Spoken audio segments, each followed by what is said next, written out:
Bonjour et bienvenue dans un nouvel épisode dans l'éveil du masculin. Je suis Chris, coach et facilitateur d'espaces de transformation au service des hommes. Je suis spécialisé dans le biohacking, le dépassement de soi et la masculinité. L'intention de mon podcast est d'apporter des partages d'expériences, des conseils et des pistes de réflexion au sujet des problématiques et des défis qui concernent les hommes et leur épanouissement personnel. Mon souhait est d'aider chaque homme à marcher vers un masculin plus conscient et plus épanoui. Alors avant de me lancer dans ce nouvel épisode, j'aimerais vous souhaiter à tous un joyeux Noël. J'espère que vous avez passé de très belles fêtes en famille. Je vous souhaite aussi à tous une très belle fin d'année. J'espère que vous avez fait une belle année 2023. Et je vous invite bien sûr en cette fin d'année à prendre un temps pour vous et noter un petit peu toutes vos réussites, toutes vos victoires, mais aussi toutes vos prises de conscience durant cette année 2023 qui vont vous servir aussi pour l'année 2024. Donc aujourd'hui, j'aimerais vous partager justement un petit peu mon bilan et mes prises de conscience de l'année 2023. Alors je vais faire en sorte d'être succinct parce que ça pourrait être très très long. Il y a eu énormément de prises de conscience, il y a eu beaucoup d'expériences de vécu, que ce soit au niveau professionnel, au niveau personnel ou encore au niveau relationnel. Mais j'ai envie de vous partager, on va dire, mes 5 grandes prises de conscience qui moi me font évoluer en tant qu'homme, qui me font aussi évoluer dans ma masculinité et en fait d'une certaine façon, j'ai envie de dire à tout niveau. La première prise de conscience que j'ai, c'est vraiment en tant qu'homme d'arriver à sortir des sentiers battus, d'arriver à nous renouveler, d'arriver à nous lancer des défis, de nous lancer des challenges et de continuer à cultiver une position d'apprenant qui nous permet vraiment d'apprendre de la vie, d'apprendre de toutes choses, d'apprendre de nos relations. Et ça me fait penser beaucoup à l'archétype du guerrier, qui est un peu un explorateur, qui est aussi dans le dépassement de soi et qui se découvre justement à travers le dépassement de soi, à toujours en fait chercher à repousser un petit peu ses limites. Et ça me fait penser aussi au magicien, qui est vraiment dans cette position d'apprenant, qui est dans cette capacité de se renouveler constamment et qui est tout le temps en train d'apprendre de la vie et ça lui permet de croître, ça lui permet de grandir et d'évoluer. Et en tant qu'homme, ce que j'ai pu remarquer, c'est que passé un certain âge, on peut vite tomber dans la routine et vraiment se laisser aller parce qu'on est enseveli par les sollicitations, les responsabilités, le travail, le quotidien, j'ai envie de dire, de la vie. Et si à un moment, on ne se prend pas un moment pour justement se dire, là dans ma vie, j'ai besoin de stimulation, j'ai besoin d'aller rencontrer d'autres personnes, j'ai besoin peut-être d'avoir des nouveaux défis sportifs pour aller de l'avant, et il y a un moment où on s'abandonne un petit peu. Moi, j'aimerais vous donner un exemple qui a été très marquant et très fort pour moi, qui a été vraiment significatif et qui s'est passé là il y a quelques jours. J'ai fait une ascension avec mon beau-père, c'était un moment entre hommes et on a monté donc le mont Agung, qui est un volcan ici à Bali, qui a 3142 mètres d'altitude. On est parti à 1200 mètres, donc il y a quasiment 2000 mètres de dénivelé et c'est une marche qui se fait en général en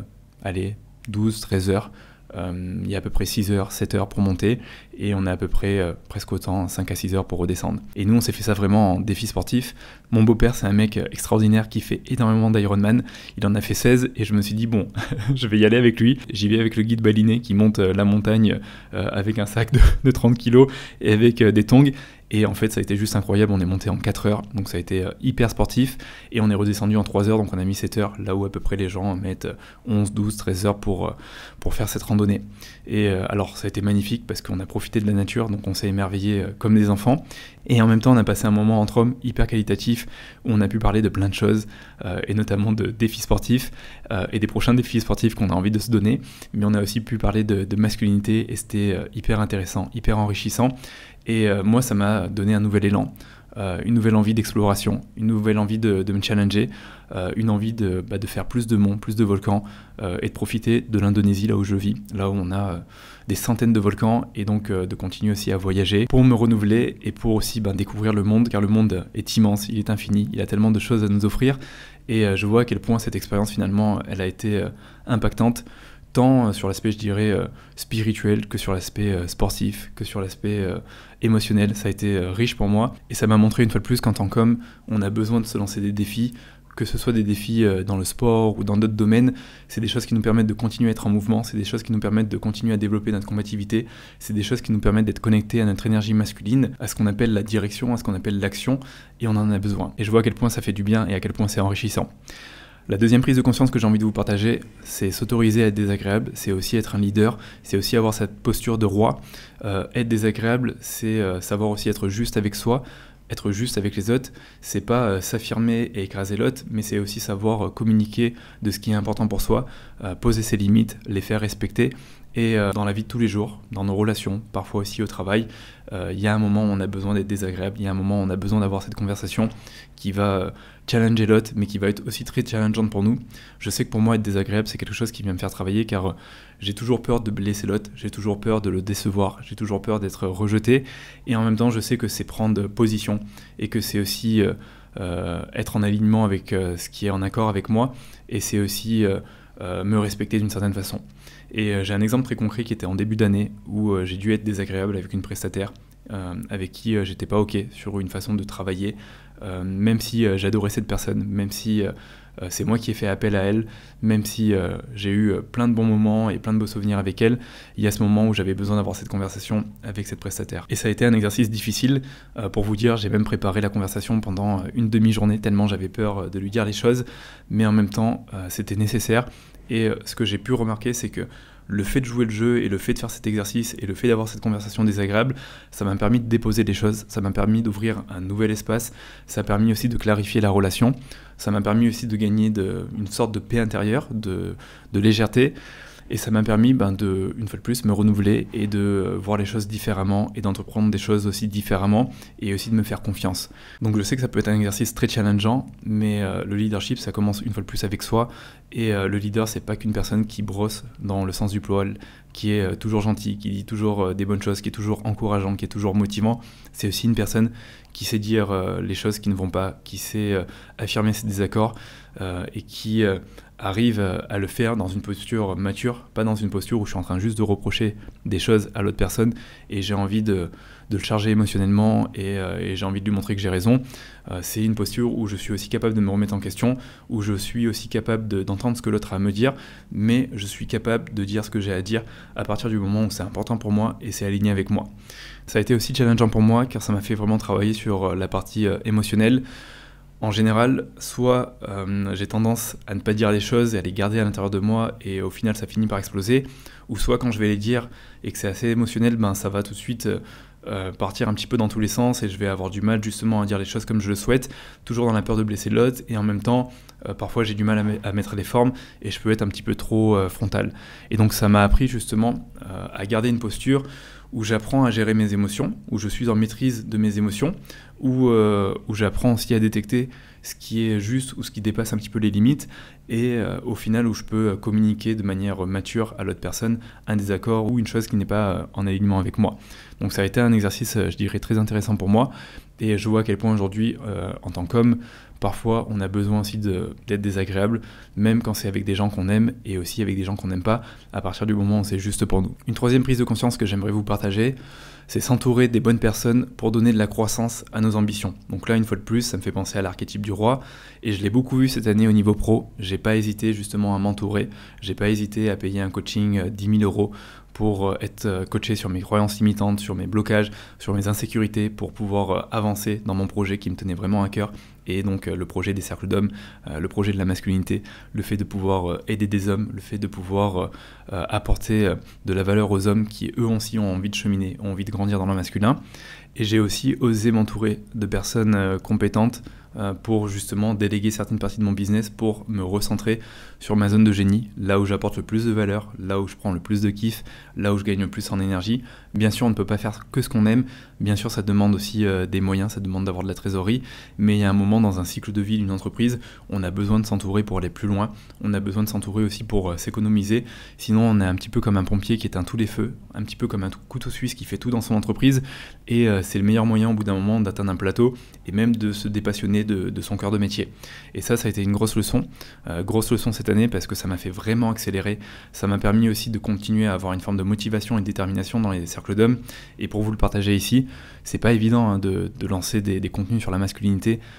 pour aider les hommes, pour les faire grandir, et de lancer des cercles d'hommes pour la simple et bonne raison que je le vois aujourd'hui sur les réseaux sociaux, les hommes sont quand même moins engagés que les femmes, partagent un petit peu moins, interagissent un petit peu moins, et donc en chemin on peut parfois perdre un petit peu notre motivation, se poser des questions, se demander si c'est vraiment bien ce qu'on partage, et finalement parfois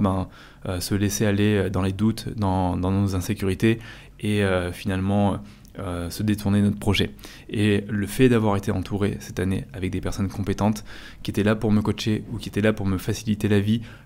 sur des tâches que je n'avais plus forcément envie de faire, ça m'a fait du bien parce que ça m'a permis de me concentrer là où j'étais une fois de plus le meilleur. Ça m'a permis d'avoir une meilleure détermination, une meilleure motivation. Ça m'a permis aussi de prendre des décisions même dans des moments difficiles, et ça m'a permis d'apporter plus de confiance à mon projet et de prendre mon projet au sérieux. Le fait de m'entourer de personnes compétentes, ça m'a montré aussi à quel point ce projet il comptait pour moi, à quel point j'étais prêt à m'investir dedans, à quel point j'étais prêt à payer des services pour faire grandir mon projet à partir du moment où je sais que c'était quelque chose, une fois de plus, qui était important pour moi. Donc ça, c'est vraiment une prise de conscience que j'ai.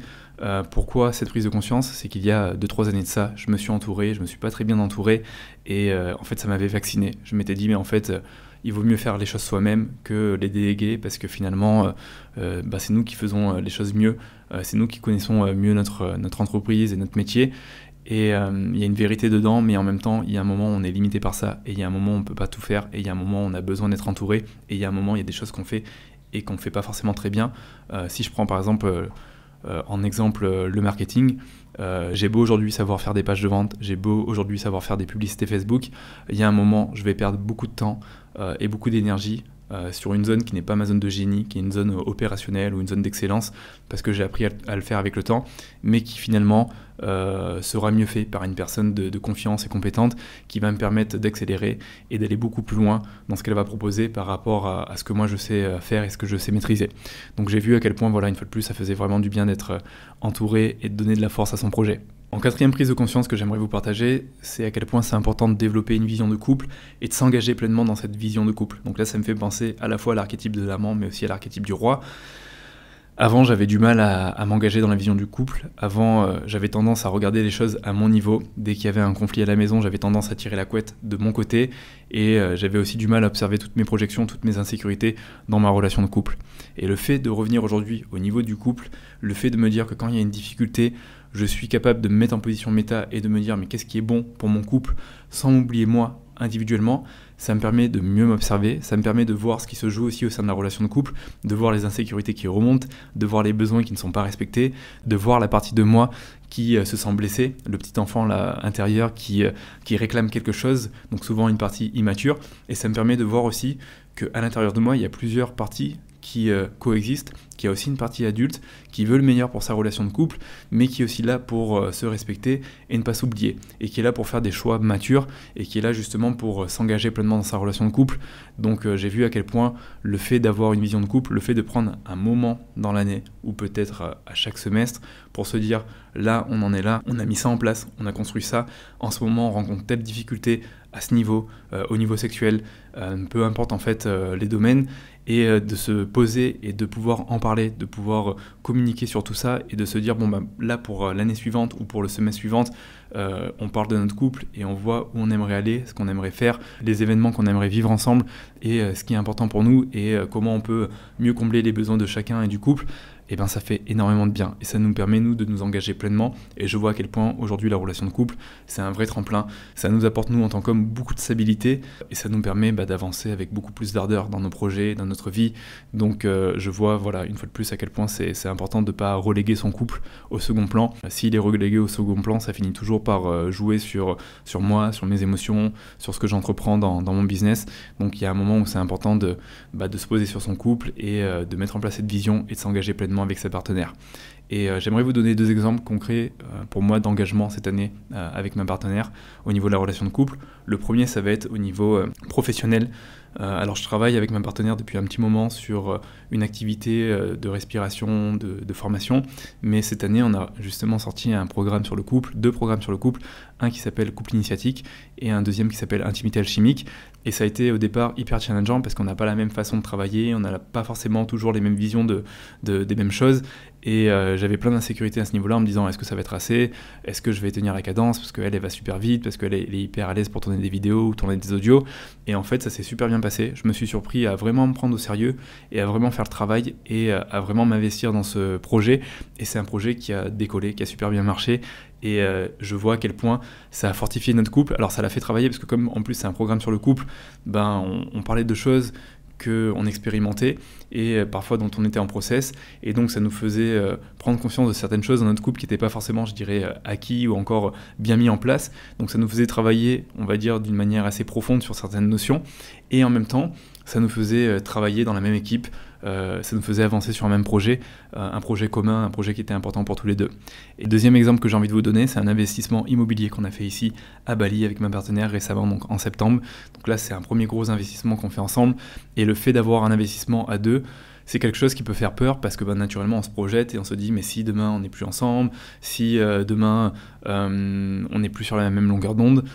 ça vient en effet à nous chercher parce qu'on est beaucoup un petit peu dans toutes ces projections et en même temps c'est hyper beau parce que c'est hyper puissant, ça renforce le couple, ça donne aussi du sens à beaucoup de choses. Ça fait maintenant 8 ans que je suis avec ma partenaire et de pouvoir voir aussi des choses qui se matérialisent, de pouvoir voir des programmes sur le couple qui sont proposés pour aider les autres couples, voir aussi un investissement immobilier où on va prochainement construire notre maison ici dans un endroit qu'on aime. Ça en fait ça c'est juste incroyable, ça matérialise tellement de choses que la vie prend sens et on comprend aussi pourquoi au quotidien on avance ensemble, pourquoi on construit des choses ensemble et pourquoi on peut s'investir autant dans une relation de couple. Et enfin, j'aimerais vous partager une 5e prise de conscience qui est plutôt cette fois-ci au niveau sportif et au niveau de ma santé. J'ai fait récemment donc un bilan de nutrithérapie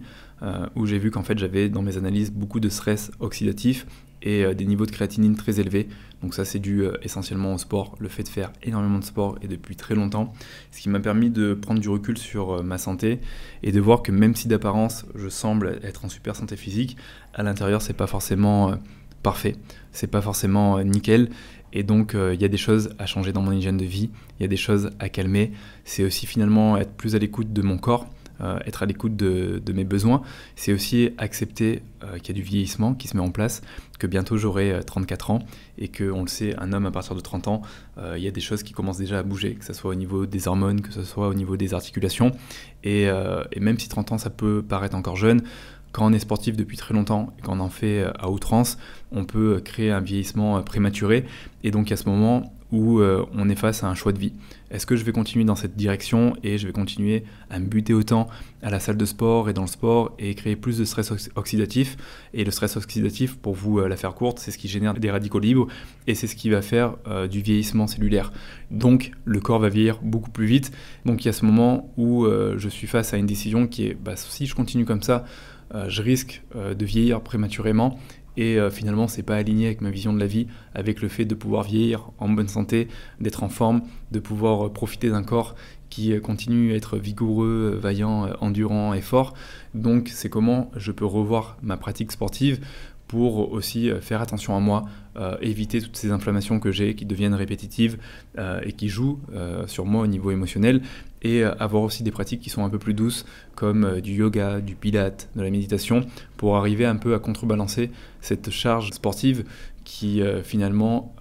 est en train d'augmenter mon vieillissement. Donc je ne suis pas en train de dire que je vais arrêter le sport, ce n'est pas du tout ça, mais c'est finalement faire du sport plus intelligemment et commencer à prendre en compte que je vieillis et commencer à prendre en compte que si je continue dans cette direction, ok, peut-être que je vais continuer à faire des compétitions, à aller chercher la gloire et plein de choses, mais il y a un moment, je vais vieillir en mauvaise santé, je risque d'avoir des blessures et ça risque d'être aussi irréversible. Donc c'est, même si c'est pas évident, parce qu'à 30 ans on n'a pas forcément envie de penser à ça, et à 30 ans on se pense dans la forme de l'âge, et je pense qu'on est dans la forme de l'âge, mais il y a un moment où on peut pas le nier, le corps vieillit, et le corps a besoin de plus d'attention, et on a besoin de faire attention à cette hygiène de vie, que ce soit dans le sport, dans l'alimentation, que ce soit dans les différentes pratiques qu'on peut mettre en place pour nous, que ce soit dans le sommeil, que ce soit dans notre hygiène psychique et émotionnelle, on a besoin de faire attention à nous. Donc voilà, ça c'était vraiment ma dernière prise de conscience, et c'est marrant parce qu'elle vient un petit peu en miroir avec la première où je parle de défis sportifs, le fait de se renouveler. Donc c'est finalement, ok, je continue à avoir des défis sportifs, ok, je continue à me renouveler, ok, je continue à me dépasser, mais de manière intelligente, en étant à l'écoute de mon corps, en augmentant ma récupération et en trouvant une forme d'équilibre dans tout ça. Donc voilà ce que je voulais vous partager. Il n'y a rien d'extraordinaire dans ces prises de conscience. C'est des prises de conscience qui peuvent sembler assez simples, mais en même temps qui à mon niveau sont assez profondes. Peut-être une dernière prise de conscience que je peux vous partager. En 2022, j'ai eu une grosse accélération, notamment avec le travail chamanique, où j'ai fait beaucoup de cérémonies et qui ont été très intenses pour moi, avec beaucoup de prises de conscience, de révélations. Et en 2023, je n'ai pas stoppé ça, mais j'ai énormément ralenti pour prendre le temps d'intégrer à plusieurs niveaux tous les enseignements que j'avais pu recevoir, toutes les prises de conscience que j'avais eues de l'année 2022 pour faire en sorte que cette année 2023 soit florissante, soit intéressante, que je puisse mettre en place des choses dans mes relations, au niveau professionnel mais aussi au niveau personnel. Et je vois à quel point le fait de ralentir a du bon, a du sens. Le fait de ralentir permet de vraiment assimiler les choses et d'améliorer les choses. Donc là, pour l'année 2024, je vous souhaite et je me souhaite de tirer profit de toutes ces expériences, de tous ces apprentissages de l'année 2023 et de continuer à développer une maturité, une sagesse. Je vois vraiment cet archétype de l'homme qui est à la fois guerrier et magicien, qui continue à être dans le mouvement, qui continue à être dans l'action, qui continue à être dans son axe, qui continue à être dans sa combativité, mais qui apprend à être à l'écoute de lui, qui apprend à se renouveler, qui apprend de toutes choses et qui apprend à développer une forme de sagesse pour prendre soin de lui et pour continuer à développer une masculinité qui est saine pour lui et pour les autres. Donc voilà ce que je voulais vous partager. En tout cas, prenez soin de vous et on se retrouve pour un prochain épisode de podcast la semaine prochaine.